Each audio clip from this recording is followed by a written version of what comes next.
준비하고 하는 주제 가운데 전 중신대학교 총장님이시고 현재 한국코미니우스 연구소 소장으로 계시는 정의근 교수님께서 발제해 주시고 전 백석대학교 부총장이시고 현 백석대 신앙연구소장이신 주동 교수님께서 논찬을 해주시겠습니다. 이번 발제를 통해서 또 어떤 지혜가 하나님께서 우리에게 주실지 기대가 됩니다. 정민웅 교수님 나오실 때에 힘찬 박수로 환영하겠습니다.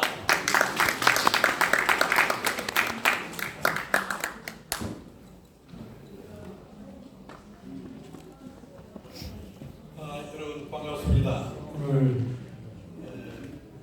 한국교회 포럼이라는 색다른 주제로 누가성교회와 교회신학연합회가 귀한 행사를 준비하여 이렇게 포럼 두 번째 강연자로 저를 초대해 주셔서 감사를 드립니다. 오늘 이 행사가 한국교회의 구원신앙을 새롭게 하고 그간 상실된 것으로 판단되는 신앙의 원동력과 역동성을 회복하는 일에 도움이 되기를 소망합니다. 저의 강연 주제는 이미 광고되어 있는 대로 믿음, 소망, 사랑의 신앙 본질에서 본 한국교회 구원신앙의 완성이라 이런 제목을 잡았습니다. 이 주제가 의도하고 있는 것은 지금 한국교회의 이신칭의의 구원신앙은 심각한 위기에 처하여 있다는 것을 의식하게 되었고, 그래서 한국교회 구원신앙의 실제를 돌아보고 완성하며 그리고 그 실제의 문제 극복을 위한 대안으로서 믿음, 소망, 사랑의 신앙 본질의 구원론을 제시해 보려고 하는 것입니다. 역시 과연 믿기만 하면 구원받는가? 라는 좀 자극적인 질문을 여러분들에게 던져봅니다. 이 질문을 전제하면서 저의 강연을 경청하시면 더 큰 도전이 되지 않을까 그런 생각을 해봅니다. 실제로 최근에 출판된 제2의 종교개혁이 필요한 한국교회라는 책이 있었습니다. 그 책은 한국교회의 이신칭의 구원신앙을 되돌아보게 해주고 있고 구원신앙 문제에 큰 도전을 던져준 책이라고 생각이 됩니다. 여러분 보셨는지 모르겠습니다만 이 책은 지난 2017년 루터의 종교개혁 500주년을 앞둔 2015년에 출판된 것으로 한국교회의 의식 있는 신학자들, 꽤 존경받는 신학자들 14명이 기고한 논문집이었습니다. 그리고 그간 우리 한국교회가 지향해온 이신칭의 구원신앙의 실제에서 드러나고 있는 신앙의 문제들을 엄청 많이 지적해 놓고 있는 책이기도 합니다. 너무 신앙 문제를 지적하면 은혜가 좀 떨어지기도 합니다만은 그러나 오늘 아주 중요한 주제를 내세운 이 주제를 우리가 전제하면서 우리의 신앙의 실제, 한국교회가 믿고 있는 신앙의 실제, 신학적으로는 조직신학에서 이야기하고 있는 구원론의 문제입니다. 이 부분을 우리가 심각하게 돌아보아야 된다라는 생각을 가지고 있습니다. 본 강연자는 이 책에서 지적된 한국교회 구원신앙의 문제에 깊이 공감하면서 동시에 한국교회의 이신칭의 구원론은 큰 위기에 처하였구나 하는 생각을 해보게 되었습니다. 물론 논자들은 문제제기뿐만 아니라 나름의 극복 대안을 제시해 놓은 것에서 공신력이 돋보이기도 하였습니다. 하지만 그 대안 제시들이 과연 근본 문제 해결의 충분한 대답인지는 저에게 역시 질문이 되었습니다. 특히 이 책의 편집 책임자인 이름을 제가 존함을 금명하지 않았는데 제게는 한 2, 3년 선배되시는 임태수 박사님이십니다. 그분은 안타깝게도 작년에 소천하셨습니다. 저하고는 독일 본대학에서 같이 공부했고 5년 동안 그리고 박사학위를 같은 날에 받았던 동기이기도 합니다. 이분이 이 책의 편집자였는데 그는 2편의 논문을 쓰었습니다. 그 논문에서 보면 한국교회 신앙은 믿기는 잘하지만 정작 행동하지 않는 신앙 실천 문제를 지적해 주었습니다. 그 원인은 오직 믿음이라고 하는 솔라피데라는 이심칭의의 명제의 지나친 강조에 있다라고 그는 언급하였습니다. 그러면서 믿음이 구원 얻음의 필수 조건인 것처럼 이제는 행함도 필수 조건이라는 사실을 한국교회에 깨우쳐야 한다고 그런 역설하고 있었습니다. 역시 그의 주장은 매우 공감이 되면서도 그러나 그것이 과연 충분한 대답인지에 대해서는 저 역시 질문되었습니다.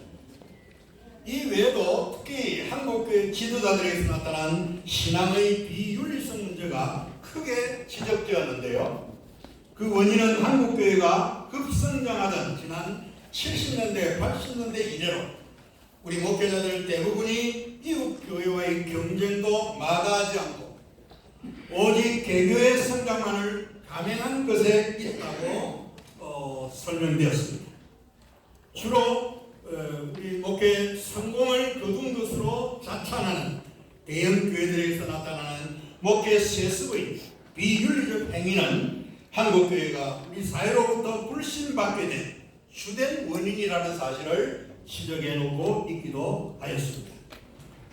생각하면 이뿐만 아닙니다. 근년에 한국교회 교인수 감소 현상은 그간 코로나가 원인인 것으로 이해하고 있었으나 그 시대가 종결된 이후에도 감소 현상은 더욱 두드러지고 있는 것으로 이야기되고 있고요.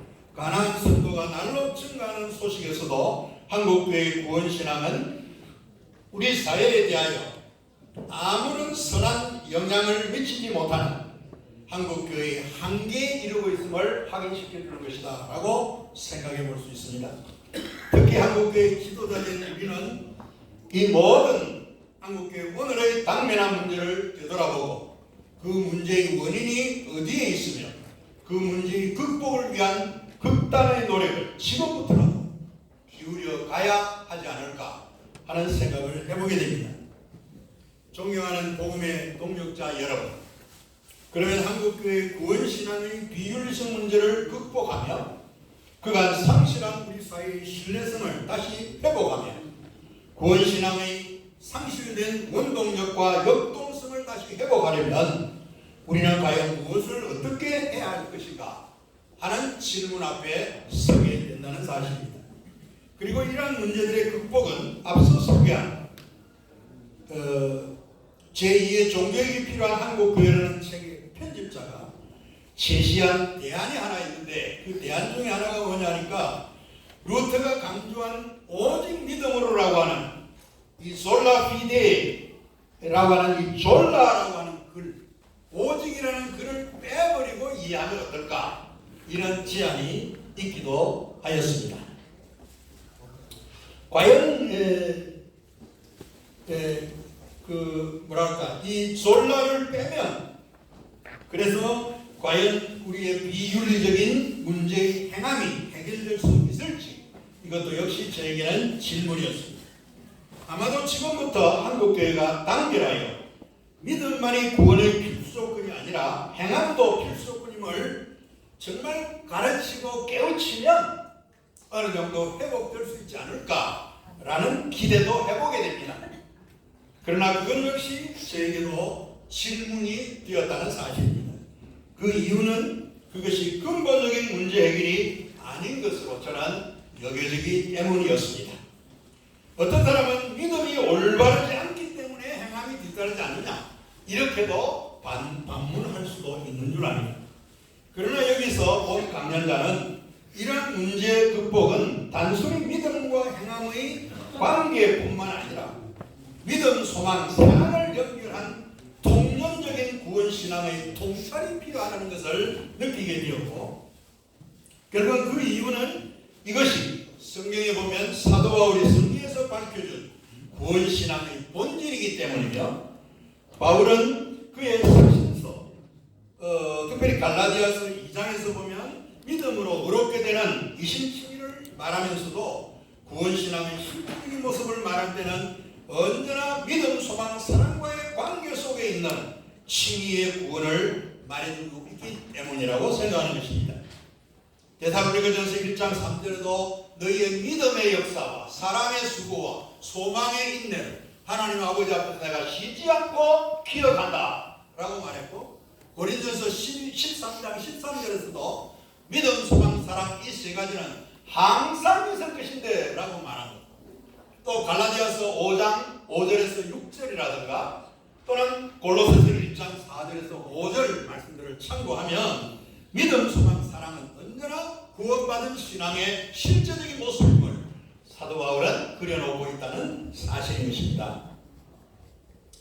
그리고 교회 역사적으로도 초대교회의 사도들이 전파했던 그 복음 전파했을 뿐만 아니라 교부시대의 신학자 어거스틴은 믿음, 소망, 사랑을 교회의 신앙 교육과 예배의 중심 주제가 되게 했고, 중세 가톨릭의 신학자 토마스 아퀴나스는 그것을 신적인 덕성들로 해석하여 구원신앙 본질의 중요한 의미를 제공해 주기도 하였습니다. 그리고 종교개혁 이전에는 15세기 중엽 보헤미아에서 유럽 최초의 개혁교회로 시작된 형제 연합교회가 신앙 본질과 교회 사역의 중심 주제로 삼았던 구원론이었고요. 종교개혁 이후에는 17세기에 코메니우스라는 역사적 인물이 나타나서 형제 연합교회 구원신앙의 전통을 따라설 뿐만 아니라 그것을 기독교 구원신앙의 본질로 삼아서 성경계시 전체에 근거한 구원신학의 체계로 자리잡게 해 주었기 때문입니다. 그러나 유감스럽게도 종교개혁 당시 루터는 중세 가톨릭 교회의 선행 구원론에 대항하여 이신칭의 구원론을 주장하면서 믿음, 소망, 사랑을 구원신앙의 본질로 수용하기를 거절했다고 하는 사실입니다. 그 이유가 무엇이냐니까 14세기 초엽에 유명론자로 또 스콜라주의 신학자로 알려져 있는 오캄이라는 신학자가 믿음, 소망, 사랑을 구원 얻기 위한 인간의 공로, 인간의 노력으로 해석해 준 것에 루터가 큰 영향을 받았기 때문으로 알려져 있습니다. 특별히 신학적인 용어로서 구원론은 하나님 그리스도를 통하여 나타난 구원의 은혜를 받기 위해서 인간이 노력해야 되는, 무엇으로 노력합니까? 믿음으로 노력하고 사랑으로 노력하고 소망으로 노력해야 되는 이 신인 협동적 관계의 구원론으로 해석해 주었던 것입니다. 생각하면 루터가 믿음, 소망, 사랑을 거절한 이후에 그냥 루터는 단호하게 거절했습니다. 왜냐하면 어떤 그리스도를 통한 구원의 은혜는 인간의 어떤 행위가 의가될 수 없다는 것이죠. 그리스도를 통한 나타난 그 구원의 은혜를 우리는 믿음으로 받는 것뿐이다 라는 것이 루터의 강조였던 것입니다. 생각하면 루터가 믿음, 소망, 사랑을 거절한 이후 오늘날까지 우리 한국 개신교회의 구원론에서 믿음, 소망, 사랑의 본질의 성경적이며 역사적인 의미는 전적으로 외면한 모습으로 나타나 있다고 하는 사실입니다. 여러분 지금까지 신학교에서 조직신학을 구원론을 배웠겠지만 그 구원론에서 칭의론과 성화론을 설명하면서 성경에 나와 있는 바울이 말하고 있는 믿음, 소망의 사랑의 관계를 아무도 연결시켜서 해석해 준 조직신학자들이 계시지 않다는 사실입니다. 그러면 루터가 외면하고 한국 교회의 구원론에서도 전혀 취급하지 않은 이러한 믿음, 소망, 사랑을 왜 오늘 본 강연자는 다시 주목하려고 하는가? 제 질문입니다. 그 이유는 이신칭의 구원신앙에 안고 있는 믿음과 행함의 분리 문제의 극복뿐만 아니라 한국교회 구원신앙이 안고 있는 근본 문제의 해결 대안을 믿음, 소망, 사랑의 신앙 본질에서 발견할 수 있을 것으로 저는 확신하기 때문입니다. 특히 코메니우스의 믿음, 소망, 사랑의 신앙 본질은 결정적이라고 저는 생각하고 있습니다. 그래서 본 강연자는 이 글의 본론과 결론에서 특히 호메니우스가 밝혀준 믿음, 소망, 사랑이 얼마나 성경적 근거를 가진 구원론지를 소개하고 또한 믿음, 소망, 사랑의 관점에서 신이 구원을 이해한 그의 생각이 얼마나 신학적으로 이 시대에 필요한 합당한 것인지를 여러분들에게 강조해 보려고 하는 것입니다. 여기서 한 가지 더 전제하고 싶은 것은 신앙의 본질이란 말입니다. 신앙의 본질, 영어로 에센스, 라틴 말로는 에센티알리아 이런 표현을 쓰고 있는데요. 신앙의 본질이라는 말의 의미에 관해서입니다. 이 본질은 비본질적인 것과의 대조해서 그 의미가 분명하게 드러나게 되는 것입니다. 교회 역사를 돌아보면 본질에 충실하기보다는 기독교가 비본질적인 것들에 매여 서로 대립하며 논쟁하며 분열했던 모습이 그간의 교회 역사로 여겨집니다. 한국 교회 역사도 마찬가지라고 생각해 봅니다. 그런 점에서 우리 모두 그리스도의 복음과 신앙의 본질에 더 주목하기를 바라고, 특히 이러한 신앙 본질의 올바른 이해에서 미래 기독교, 한국 교회의 통일성과 연합 가능성의 근본 토대가 여러분 확인되기를 바라는 것입니다. 그리고 140년을 맞이한 한국교회의 전력을 이렇게 본다 그랬습니까? 전력을 맞이한다는 이 전력을 뛰어넘을 수 있는 길도 우리의 구원론에서 믿음, 소망, 사랑의 시각으로 이제부터 접근할 때 저는 미래가 가능하다 이런 생각을 하게 되는 것입니다. 아멘. 지금까지 저는 서론이었습니다. 이제 본론을 말씀드리겠습니다. 아멘. 본론의 첫 번째는요. 그러면 호메니우스가 보여준 믿음, 소망, 사랑의 구원신앙 본질은 어떤 것인가? 우리는 여기서 네 가지 관점으로 호메니우스의 믿음, 소망, 사랑의 신앙 본질의 의미를 살펴보려고 합니다. 첫째는요. 호메니우스가 생각한 믿음, 소망, 사랑은 신적인 계시에 대한 응답으로 이해하였습니다. 하나님의 계시에 대한 응답이라는 거죠. 믿음, 소망, 사랑이. 호메니우스는 먼저 성경 전체에 나타난 하나님의 계시를 세 가지 종류로 구분하여 이해하였습니다.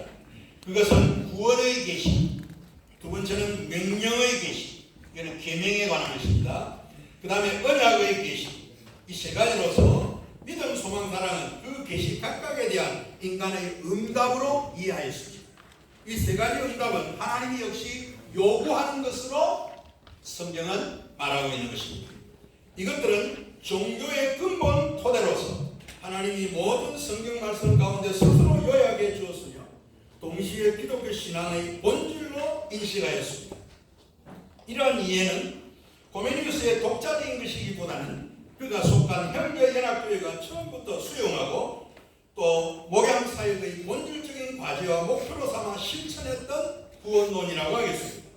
그는 이러한 전통을 잘 따르면서도 성경의 근거를 체계적으로 확인하면서 믿음, 소망, 사랑을 구원신앙의 핵심 주제로 발전시키게 된 것입니다.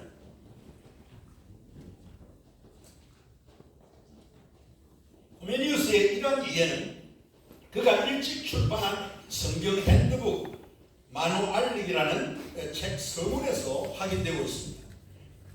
여기 인용했습니다. 먼저 성경은 하나님의 말씀으로서 믿음, 소망, 사랑에 관한 것들이 엮어져 있으며 사람에게는 믿도록 계시하시고 행하도록 요구하며 기대하도록 약속하신 것들의 모든 총체를 분명하고 완전하게 포함하고 있다. 그 다음 글은 제가 뛰어넘겠습니다. 그리고 그 책의 독자들에게 주는 인사말에서도 하나님은 인간을 그의 형상대로 만든 후에 그를 창조물 전체의 실적 대리인으로 세우시고 그에게 창조주가 자신임을 계시하였다. 하나님은 인간의 창조주요 보존자이신 그를 생각하고 먼저 믿어야 할 것을 가르쳐 주었으며 두 번째는 하나님의 기쁨을 위하여 행동할 것을 가르쳤으며 세 번째는 인간이 다시금 하나님의 자비로부터 순종의 대가로서 현세와 영원을 기대하고 소망할 것을 가르쳤다. 그리고 이 세 가지는 하나님에 대한 믿음과 그것을 향한 사랑과 하나님의 자비에 대한 소망의 근거요 인간의 품위 자체이며 왕관이며 장식품이며 역시 모든 종교의 총합이다라는 말에서도 확인되고 있는 것입니다. 그 다음 줄 건너뛰겠습니다. 호메니우스는 역시 이러한 세 가지 계시들 구원, 언약, 계명에 대한 믿음, 소망, 사랑의 응답 관계는 하나님 백성의 대표로 선택된 아브라함과 맺은 구원 언약의 체결 가운데 놓여 있는 것임을 밝혀놓고 있습니다. 그것은 창세기 17장 1절과 창세기 15장 1절의 말씀에서인데요. 먼저 나는 강하고 전능하신 하나님이라 너는 내 앞에서 행하여 완전하라는 창세기 17장 1절에서 한 분 하나님에 대한 믿음과 그의 계명 순종으로 사랑 실천이 요구되는 것으로 판단하였습니다. 그리고 두려워 말라 나는 너의 방패요 지극히 큰 상급이니라 라고 하는 창세기 15장 1절의 말씀에서 영원한 자비의 소망을 제시하여 아브라함의 소망이 되게 한 것으로 이해하였습니다. 이 세 가지를 코메니우스는 모든 종교와 하나님의 모든 영광과 모든 구원을 이루는 토대로 이해하였고 신앙의 주춧돌로서 하나님을 기쁨으로 경배하며 그분에게서 자비와 구원을 기대하는 곧 어디서 언제나 인간은 하나님을 따르게 된다는 사실도 일러주었습니다. 고메니우스는 이제 이러한 믿음, 소망, 사랑의 구원신앙의 본질은 새 언약의 창시자이며 인류 구원의 중보자이신 예수 그리스도를 통하여 나타난 신약의 복음의 은혜에 근거하고 있음도 밝혀주었습니다. 특별히 요한복음 14장 1절에서 3절과 그리고 15절 말씀에서 첫째 너희는 근심하지 말라 하나님을 믿으니 또 나를 믿으라 하는 1절의 말씀에서는 믿음을 요구하셨고요. 두 번째는 15절 말씀인데 너희가 나를 사랑하면 나의 계명을 지키라 하는 말씀에서 사랑을 요구하고 계시고요. 세 번째는 내가 다시 와서 너희를 내게로 영접하여 나 있는 곳에 너희도 있게 하리라 하는 말씀에서 소망 즉 약속의 말씀 등이라고 언급하였습니다. 그는 역시 이것들이 예수 그리스도가 제자들에게 분부한 복음 전파의 핵심 주제로서 초대교회 사도들이 전파한 복음으로 믿음, 소망, 사랑은 복음 전파의 결실로 이해하였습니다. 그리고 교부 시대에 앞서 말했습니다만 대신학자 어거스틴에 의하여 이것들은 그대로 개선되었고 특히 15세기 고멜리스의 조상들인 형제 연합교에서도 개성된 것임을 그는 밝혀주고 있습니다. 두 번째로요. 하나님을 향한 순례자의 인생 여정의 목표로서 이해한 믿음, 소망, 사랑입니다. 결국 고메니우스는 믿음, 소망, 사랑이 하나님을 향한 순례자로서의 인생 여정의 목표라는 사실을 강조해주고 있습니다. 즉 그것은 기록된 성경의 말씀으로 돌아오는 것을 뜻하는 것으로 즉 하나님께 말하려는 자는 먼저 성경 안에서 우리에게 계시하신 그분의 말씀을 들어야 한다는 사실을 전제하였습니다. 그렇지만 그의 말씀으로 돌아오는 회심을 통하여 우리가 성경 안에 담고 있는 포괄적인 통찰을 직접 간단히 얻을 수는 없으며 문자적으로도 간단히 이해할 수 있는 것도 아니라는 것을 언급하였습니다. 그러면서 오직 성령의 도움으로만 실현되는 것으로 회개의 순간은 오히려 인간의 이성과 의지를 전적으로 하나님께 맡기며 우리가 그리스도와 혼인을 감행하는 것처럼 믿음, 소망, 사랑의 움직임 가운데로 뛰어드는 방향 전환이 요구된다는 사실을 일러주고 있습니다. 그리고 코메니우스는 하나님 편에서의 세 가지 계시, 즉 구원 계시, 계명의 계시, 언약의 계시와 인간 편에서 요구되는 믿음, 소망, 사랑의 세 가지 응답을 특징짓는 성서의 구조, 성경의 구조를 그는 생각하게 되었던 것입니다. 그래서 그것들이 성경 본문을 현재 우리 자신에 어떻게 관계되게 해야 할지를 보여주는 성경 해석의 실제적인 키, 열쇠라고 그는 해석을 했던 것입니다. 그리고 이러한 성경의 구조적인 요소들을 수단으로 창조에서 요한계시록까지 총체적인 성서 본문의 노선을 이끌어내게 된다고 설명했습니다. 그리고 고메니우스는 역시 믿음, 소망, 사랑이 지속적인 순차의 뒤섞임을 통한 구원 역사로서 인간적인 삶의 운명적 구조로 인식하였습니다. 여기 운명적 구조란 말은 하나님이 결정해 놓으신 구조라고 설명한 것입니다. 구원 역사에서부터 전체로서 긴장된 창조의 곡선은 하나님과 세계의 활동에서 인간들의 행위가 하나님 앞에서 결국은 아담에서 요한까지 이루고 있는 것을 말하게 되는 것입니다. 그리고 그 곡선은 역시 참된 하나님의 경배와 타락과 회개의 순환관계를 통하여 최후의 소망인 새 창조에 이르기까지 특징 지어진 것으로 그는 이해하였습니다. 거기서 이스라엘 백성의 가나안을 향한 여로에 나타난 삶의 모습이 바로 믿음, 소망, 사랑과 연관된 관계의 역사였음을 인식할 수 있게 되고, 역시 오늘날 우리도 그와 같은 것이 우리의 삶에서도 관계된 것으로 인식되며 우리 인간은 믿음 안에서 자라며 항상 소망의 새로운 대상들에서 생각과 행동과 말로서 하나님을 향한 순례자의 여로에 머문 존재임을 확인하게 된다고 알려주고 있습니다. 그렇지만 우리가 도달한 것은 언제나 믿음의 한 부분에 이른 것일 뿐 그 최종적인 단계인 완성, 그걸 성화라고 신학적으로 말할 수 있습니다만은 아직 더 달려야 할 세상의 미로의 차, 그러면서도 미래를 향하여 열려있는 순례자의 인생길임을 또한 알려주고 있는 것입니다. 이러한 인생 여로의 다양한 움직임들 안에서 인간은 그의 현존이 포기된 본체가 아니라 그리스도로 인하여 하나님 앞에서 칭의의 은혜를 입은 자로서 인격의 정체성을 대면하면서 사는 존재임을 또한 확인시켜 주고 있습니다. 그리고 완성을 향하여 성취되는 과정인 역사의 한복판에 인격의 주인으로서 하나님의 존재가 드러나게 되는 것처럼, 그렇게 인격체로서 인간 존재는 역시 믿음, 소망, 사랑의 운동, 움직임 안에서 하나님을 향하여 머물게 되는 것으로 설명하였습니다. 그래서 믿음, 소망, 사랑의 반복적인 순서는 기독교적인 신앙 실천의 모습을 땅에서 경험하며 하나님을 향한 야곱의 사닥다리를 타고 오르는 행동처럼 여겨지게 된다는 사실도 일러주고 있습니다.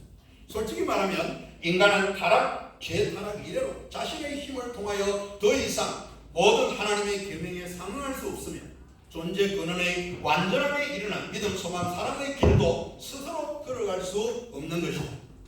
이 보메니스의 말입니다. 인간의 타락과 함께 세계는 하나님으로부터 그 중심에서 벗어나게 되었으며 진리의 길에서 멀어지게 되었다. 세계와 인간은 출구도 발견하지 못한 채 이리저리 미로를 방황하는 모습인 셈이다. 무익한 헛수고와 함께 쉼없이 고통받고 있으며 전혀 이루지도 못하는 소원을 따라 붙잡으려고 힘쓰고 있는 것 뿐인 셈이다. 그 때문에 인간이 다시 하나님께로 돌아가기 위해서는 자비로운 하나님의 도움에 의존해야 하는 것이 분명한데, 이러한 목표의 이름과 그 방법을 우리 인간들에게 가볍게 해주려고 모든 일의 회복자이신 예수 그리스도가 그 일을 스스로 시작했으며 자신을 모범으로 삼게 하였다. 하나님의 아들이 인간의 모습을 취하였고 모든 것에서 우리와 인간과 동등했지만 죄는 없으신 분이었다. 그는 자기를 부정하는 말씀과 모범을 통해서 하나님께로 되돌아가기와 언제나 믿음, 소망, 사랑 안에서 매달리기를 가르쳐 주었다. 그것이 그리스도를 통한 복음 전체이며 구원하기를 원하는 모두를 위한 꼭 필요한 한 가지라는 사실을 고민에서는 줄기차게 강조하였습니다. 세 번째는 제가 생략하겠는데 여러분들이 읽어주시면 좋겠습니다.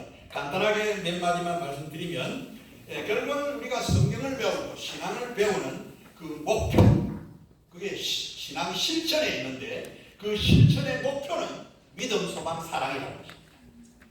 그래서 고민에서는 아이들에게 성경 가르칠 때 목표를 언제나 믿음, 소망, 사랑에 두라. 또 설교할 때도 언제나 믿음, 소망, 사랑을 주기적으로 말해야 된다 하는 것을 그는 강조해 놓고 있습니다. 특별히 그가 쓴 대교수학이라는 유명한 책이 있는데요. 그 책 24장에 보면 아이를 신앙으로 인도하는 방법을 소개하면서 성경 가르치기를 굉장히 강조했습니다. 그러면서 믿음, 소망, 사랑을 거기서도 강조해 놓고 있습니다. 그러면서 하는 이야기가 뭐냐니까 성경 66권 전체의 내용에는 믿음, 소망, 사랑 이 세 가지 중 그 어느 하나와 관계되지 않은 것이 하나도 없다. 그의 말이 굉장히 생각해요. 아주 정답이라고 저는 생각합니다. 그러면서 그는 이렇게 말했어요. 여기 제가 한마디만 말하면, 고민에서는 성경에서 배운 모든 그 믿음, 소망, 사랑과 연관되어야 할 것을 강조하면서 역시 우리가 참된 기독인을 원한다면 처음부터 이론적인 것이 아니라 실천적인 기독인을 만들어야 한다. 실제적인 기독인을 만들어야 한다. 이것이 그의 목표였습니다. 뿐만 아니라 그는 전통적인 교회 요리문답 교육, 여러분 요림답 교육이 아시는지 모르겠습니다만은 교회가 전통적으로 믿는 신앙의 교리를 다음 세대들이 가르치기 위해서 만든 책이 요리문답서예요. 그 누가 만들었냐니까 원래 어거스틴이 만들었어요. 그 어거스틴이 뭐라고 만들었냐니까 믿음, 소망, 사랑 깨우치려고 믿음을 위해서는 사도신경은 3일차 하나님을 요약한 고백이잖아요. 그걸 통해서 우리가 믿어야 될 대상이 누군지를 깨우치고요. 그 다음에 소망에 관해서는 주기도문이었어요. 주기도문은 예수님이 가르친 이렇게 기도하라 이렇게 가르친 거 아닙니까? 그 내용은 기본적으로 현세와 미래에 약속된 걸 포함해 놓은 거예요. 기도로서 해결되도록. 그건 소망을 깨우친 거예요. 세 번째 이제 사랑인데요. 사랑은 십계명을 가르친 거죠. 역사적인 요리문답서에 보면 언제나 이 세 가지가 반복됩니다. 근데 종교개혁 시대에 와가지고 루터가 그 패러다임을 바꾸어버립니다. 그 나중에 토론 시간에 한번 이야기 되었습니다. 보면서 그걸 만들어서 결국은 교회 교육, 신앙 교육을 책임지도록 일깨웠습니다. 그 단락의 맨 마지막에 제가 한번 읽고 넘어가겠습니다. 그러므로 믿음, 소망, 사랑은 오늘날도 교회 신앙 교육과 성경 교육의 방향과 목표에 의하며 인간은 일생 성서의 배움을 통하여 믿음, 소망, 사랑의 성숙한 하나님의 형상, 거룩에 이르게 되는 것이다 라고 빌려주었습니다. 네 번째 주제도 그냥 뛰어넘겠습니다. 여러분들 개별적으로 한번 읽어주시고 도움을 받으시면 좋겠습니다. 신앙훈련의 목표로서 믿음, 소망, 사랑을 또 포메니스는 전제했다는 사실입니다. 그 다음에 두 번째 본론의 두 번째 주제로서 한국교회 구원신앙의 문제 해결을 위한 코메니우스의 칭의와 믿음, 소망, 사랑의 관계에 관한 의미를 잠시 소개하도록 하겠습니다. 코메니우스는 믿음 하나만을 이야기하는 것이고 믿음으로부터 시작이 되지만은 언제나 소망, 사랑과 연결되어서 이렇게 순환되도록 하는 그것을 강조한 것입니다. 첫 번째로 코메니우스가 밝혀준 칭의와 믿음, 소망, 사랑과의 연관성에 관한 이해입니다. 코메니우스는 도대체 칭의는 무엇인가 질문하면서 그것은 법적 논쟁에서 방어의 능력을 지닌 사람이 재판에서 무죄한 자로 인정되는 일로 설명해 주었습니다.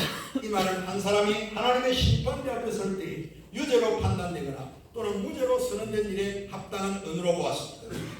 그리고 신실한 영혼은 화려하게 장식한 신랑에게로 인도되어 거기서 칭의를 확인하게 된다고 말하고 있습니다. 그리고 칭의는 신적인 본성, 이건 거룩인데요. 그 본성에 참여하는 귀의 부여, 즉 은의 부여로 이해하였습니다. 즉 하나님이 그의 아들을 통하여 우리의 본성에 참여하심을 믿는 그것이 믿음이라는 것입니다. 그는 믿음과 칭의의 관계를 성립되게 하려고 신인의 의가 영향을 미치게 되는데 그 신인은 바로 그리스도죠. 그 신인이 고난을 받음으로써 십자가입니다. 우리에게서 상실된 무죄를 획득했고 우리의 상처받은 의를 만족시켰기 때문에 그의 의를 통하여 우리의 무죄가 방어되며 복음을 통하여 우리에게 선물로 주어진 그의 의를 우리가 믿음을 통하여 획득하게 된다고 말했습니다. 그렇게 우리는 그리스도의 희생이 우리에게 유용하게 작용하게 되는 것을 믿는데 우리는 그의 피를 통하여 죄에서 정결하게 되었습니다. 그의 죽음을 통하여 영원한 죽음에서 해방되었음을 믿는다고 말하고 있습니다.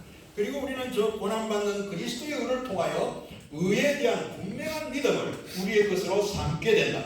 그렇지만 우리는 그의 말대로 그의 순교를 본받게 되기 때문에 역시 행하여야 할 것을 지니게 된다고 말씀하였습니다. 여기에 코메니우스는 내가 너에게 행한 것 같이 너희도 행하게 하여 본을 보였노라. 요한복음 13장 15절의 말씀을 인용하면서 이러한 본받음이 사랑을 뜻하는데 그것은 사랑에서 새로운 생명으로 불타는 동경으로 그리스도를 본받는 것이 생겨나기 때문이라고 언급하였습니다. 그리고 믿음은 그의 모든 귀중한 것들로서 그리스도를 포착하고 사랑은 포용하며 소망은 그를 붙드는 것이라고 일러주었습니다. 여기서 우리는 코메니우스가 믿음으로 의롭게 되는 과정이 믿음, 소망, 사랑과 어떻게 연관되어 전개되는지를 잘 설명해 놓고 있음을 확인하게 됩니다. 그러면서 특히 종교의 이래로 항상 과도하게 논쟁된 질문인 즉 우리가 믿음을 통하여 의롭게 된 것인지 또는 가톨릭의 주장처럼 행함을 통하여 의롭게 된 것인지에 대해 성경은 양자 모두를 상세히 말하고 있다는 사실을 밝혀놓고 있습니다. 전자는 로마서 3장 24절과 28절, 갈라디아서 2장 16절이며 후자는 야고보서 2장 24절의 말씀을 예로 들어 설명해 놓고 있습니다. 그리고 너희는 부분적으로는 믿음으로 부분적으로는 행함을 통해서라고 주장하고 있지만 우리는 그것을 거절해야 하는데 성경은 그 어느 곳에서도 그렇게 말하고 있지 않기 때문이라고 그는 일러주고 있습니다. 단지 한 번 그리고 간단히 칭의의 과정은 하나님의 행위로 묘사하고 있지만 그것이 그렇게 분리되는 것이 아님을 호메니우스는 강조하였습니다. 그리고 인간편에서 요구되는 두 가지 조건이 있는데 그것은 동일하게 필요하며 전체적으로는 총체적인 결과와 관계 속에 있는 것이라고 말하면서 그는 즉 하나는 우리가 하나님의 자리를 전체적으로 파악하며 그리스도를 마음에 두고 생각하는 일로서 그를 믿는 자들에게 주어진 믿음이며 다른 하나는 우리가 진실하게 꾸며대며 거짓으로 보이지 않으며 또는 부분적으로 생각하면서 믿는 태도가 아닌 전체에 대한 대입증하는 행함이라는 것이요 우리에게 지각과 믿음, 행함이라는 것이다. 그 이유는 하나님이 그리스도를 통하여 획득한 죄인들의 칭의, 즉 용서를 보증하기 때문이며 모두에게 지각과 믿음으로 불러내는 성령께 순종하는 자들에게서 이것을 보증하기 때문이다 라고 일러주었습니다. 계속해서 역시 코메니우스는 다음에 세 가지 관점들이 칭의와 구원의 토대를 설명한다고 일러주고 있습니다. 첫째, 우리의 구원을 바라는 하나님의 자비이며 둘째로 아버지와 함께 우리와 화해하시는 그리스도의 공로, 은혜이며 세 번째는 하나님 안에서 우리를 새롭게 하시며 거룩하게 하시는 성령의 역사, 즉 은혜라고 설명하였습니다. 그것들은 우리 인간편에서 역시 세 가지가 요구됨을 또한 일러주고 있습니다. 첫째는 하나님이 원하는 것을 진실로 바라는 영원한 구원이며 소망이죠. 그 다음 두 번째는 구원에 영향을 미치는 그리스도를 믿는 것이고 믿음이죠. 그리고 우리가 벌써 구원에 참여한 실제가 스스로 보이게 되도록 온전히 새로운 생명으로 탄생하는 것이다. 즉 사랑에 관한 것입니다. 그렇게 무장된 자는 바울과 야고보와 성경 전체가 말하는 것을 올바르게 읽고 이해할 수 있게 될 것을 호메니우스는 기대하였습니다. 그러므로 믿는 자는 거기서 반발할 것은 아무것도 찾지 못할 것이며 매일 믿음의 더 큰 빛과 사랑의 더 큰 불꽃과 더 큰 소망을 지향하는 마음의 일치의 조화와 내적인 삶의 즐거움을 발견하게 되리라고 일러주고 있습니다. 이러한 언급에서 판단되는 것은 코메니우스가 이 칭의의 구원론을 단순히 믿음 하나의 관점으로만 이해하지 않고 믿음과 소망과 사랑과 직결된 통전의 시각으로 이해한 점이 오늘 우리 모두가 주목하고 배워야 할 점이라고 생각해 봅니다. 코메니우스는 계속해서 그리스도의 의가 성경의 세 가지 모습으로 전파되었음을 밝혀놓고 있습니다. 첫째는 사제로서의 인내, 둘째는 교사로서의 행동, 셋째는 영원히 그의 교회의 왕으로서의 모습이다 라고 일러주면서 그것들이 그리스도의 의지요, 그것들이 다음과 같은 질서 안에서 효력을 발휘하면 완전한 권리로서 우리의 소유가 되리라고 일러주었습니다. 즉 먼저 그의 생명을 우리의 몸값으로 주신 사제로서 그리스도의 의를 우리 자신이 되게 해야 하는데 이것이 믿음을 통한 칭의라는 것입니다. 다음으로 우리는 고난받는 그리스도의 의가 우리의 것으로 만들어야 하는데 그의 거룩한 삶의 가장 정확한 모범을 통하여 우리를 그의 의에 붙들리게 해야 한다는 것입니다. 그것이 행함을 통한 의가 될 것이라고 말했습니다. 마지막으로 우리는 그리스도의 신성에 이르기까지 전진해야 하는데 성화를 말하고 있습니다. 우리들의 목적 안에서 역시 피난처를 찾아야 하며 하나님의 아들이 인간 본성에 참여한 것을 통해서 우리가 그를 통하여 하나님을 믿게 되도록 그는 다시금 우리를 하나님의 본성의 참여자로 만들어 주었다.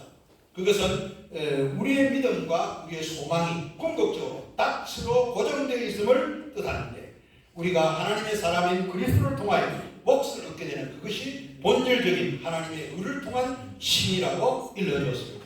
달리 말해서 이러한 세 번째 단계는 우리가 스스로 계신 것처럼 결국은 우리가 그렇게 되도록 소망과 신뢰를 통한 칭의를 뜻하는 것으로 설명하였습니다. 그것은 요한이 이따금씩 하나님에게서 탄생한 자는 죄를 짓지 않는다는 사실을 인상 깊게 전파하는 것으로 그리스도 안에 있는 우리의 신분의 마지막 정점이 되는 것으로 그는 이야기해 주었습니다. 그 아래 부분들은 제가 조금만 더 읽겠습니다.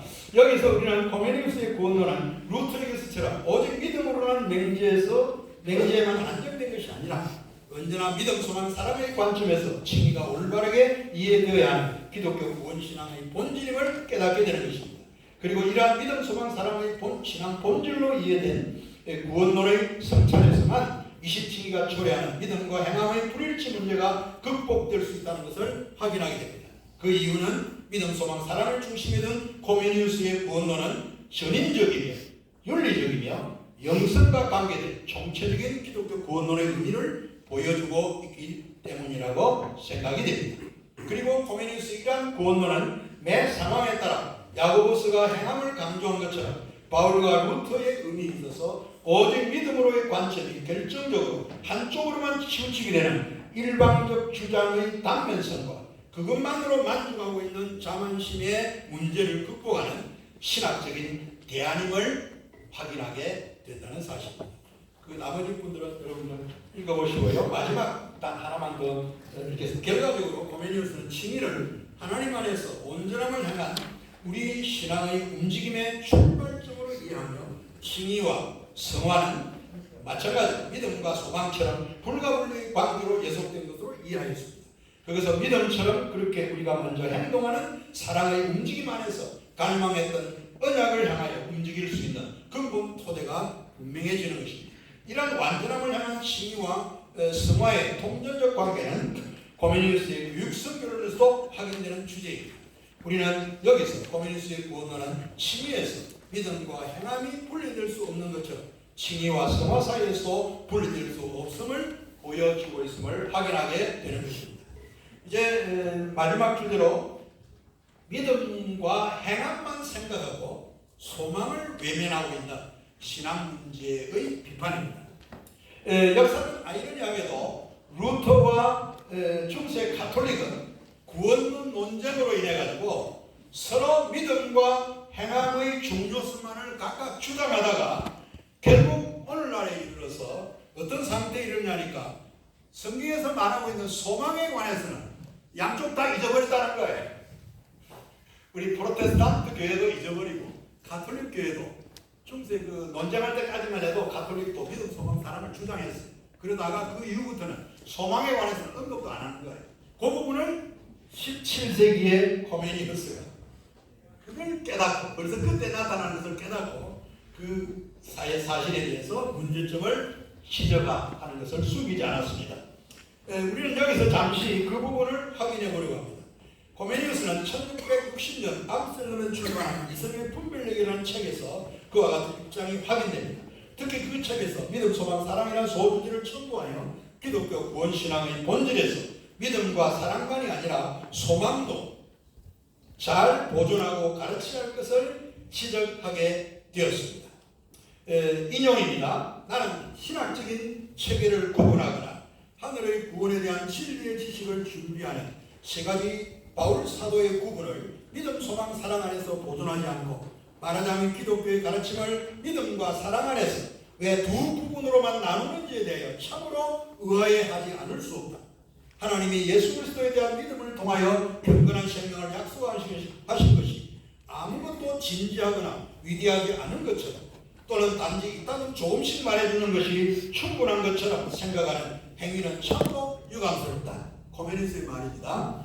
그러면서 코메니우스는 하나님이 아브라함과 함께 체결했던 가장 최초의 장엄한 언약은 이 세 가지 항목인 믿음, 소망, 사랑을 분명히 포함하고 있음을 강조하면서 이 세 가지는 역시 새 언약의 창시자이고 신약시대의 구원의 중재자이신 예수 그리스도를 통하여 신약의 복음 가운데 명하신 것이고 사도 바울과 여러 사도에 전파되었고 초대교회 교부들이 잘 보존하여 전수해준 기독교 구원신앙의 본질로서 오늘날도 그리스도의 교회를 통하여 계속 전파하고 깨우쳐야 할 기독교 구원의 진리임을 그는 강조하였습니다.